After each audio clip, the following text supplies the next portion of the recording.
au service de l'éducation béninoise depuis 1992, l'UATM Gaza Formation, avec ses 23 filières agréées, vous offre la revue de presse sur JS Communication. Mesdames, Messieurs, bonjour. L'heure de la revue de presse a sonné et JS Communication vous livre son clin d'œil des journaux. Affirmatif. Et pour le compte de ce jeudi 26 septembre 2019, nous constatons que la majorité des journaux parus abordent les grandes décisions prises hier au Conseil des ministres. Des mesures sociales où 16 000 professeurs seront sous contrat ANPE avec un montant de 16 milliards de francs CFA déboursés. Jetons un regard sur la radiation de 5 douaniers pour faute lourde, notamment pour la toxicomanie et l'escroquerie, accompagnée des 23 nominations dont Adjaka et Dadaglo. La lumière est faite également sur la CCIB avec une élection dans la première quinzaine de 2020. Aussi, doit-on retenir qu'une agence remplace le DEPMED pour gérer les médicaments? Toujours dans le même ordre d'idées, l'adoption de la politique budgétaire de la loi de finances préoccupe le matinal et il se révèle que c'est avec un budget général évalué à 1986 milliards de francs CFA que l'État béninois fonctionnera. Il connaît un accroissement de 109,367 milliards de francs CFA par rapport à celui de l'année 2019, soit un taux de 5,8%. Tablant sur un taux de croissance de 7,6%,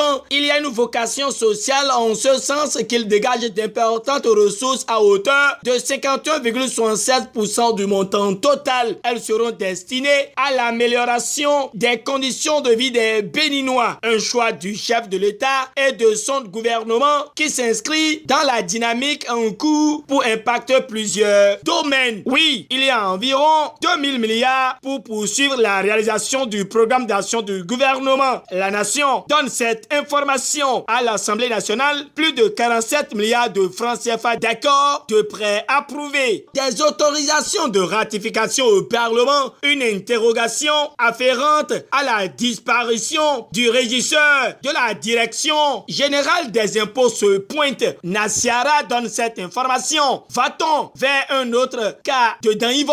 S'interroge le canard, car Carlos Adorwano, qui n'est ni permissionnaire ni en mission, a disparu depuis le vendredi 20 septembre 2019 et n'a pas regagné non plus son domicile. Nassiara s'inquiète d'une inquiétude à une autre et nous constatons que l'Union sociale libérale de la diaspora s'inquiète des graves conséquences que court le Bénin en cas de non-application de la décision de la Cour africaine des droits de l'homme et des peuples. L'Afrique en marche donne cette information. La fin du délai d'injonction de la Cour africaine des droits de l'homme dans l'affaire 18 kg de drogue livre les signaux. 30 septembre 2019, à 4 jours de l'heure de la vérité, que décidera le gouvernement talon? S'interroge le canard. En tout cas, dans 3 jours, le Bénin s'expose à des sanctions liées à l'injonction de la Cour africaine des droits de l'homme et des peuples d'annuler la décision de condamnation d'Ayavon et d'en effacer tous les effets. L'Audace Info donne cette précision. La juridiction africaine va-t-elle finalement sévir après la date butoir du 29 septembre? S'interroge le confrère. Si Talon booste l'enseignement secondaire avec le programme préinsertion, notons qu'il y a tentative de fraude et de magouille au concours des inspecteurs d'enseignement secondaire. L'Indépendant en parle et livre les déballages de Thierry Dovonou. L'autre actualité marquante touche la 2e édition du Festival Afrique à Vodou USC et Décryptage Info voit que le soutien de Patrice Talon fait défaut à l'université de vacances du PRD. 5 minutes à temps avec fébrilité le discours de maître Adrien Mbedi. Pendant ce temps, Point Média invite les forces Cori.Bénin émergents de tous bords à demeurer sereins après l'obtention de leur certificat de conformité. Parce que Yahi est dans la BAC, s'exclame Point Média. Au cours de la séance de réduction de compte à Djoun, le maire Roland Tarefa expose aux populations les réalisations de pistes rurales de 2015 à 2019. Il assure et ses administrés sont séduits et rassurés. mentionne le leader du jour de Adjoun. L'Audace Info nous conduit dans la commune d'Abomey et Calavi où il nous apprend que le rapport d'activité du maire Georges Bada a été adopté dans une ambiance festive. Le même quotidien attire l'attention de tous sur la deuxième session ordinaire de la haute autorité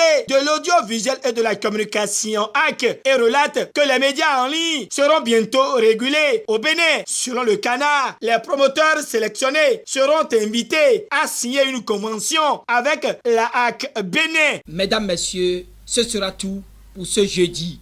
GS Communication et son équipe vous remercie de nous avoir préférés pour vous informer. D'ici à là, portez-vous bien et à demain pour un nouveau jour. Au revoir. C'était la revue de presse offerte par l'UATM Gaza Formation sur GS Communication.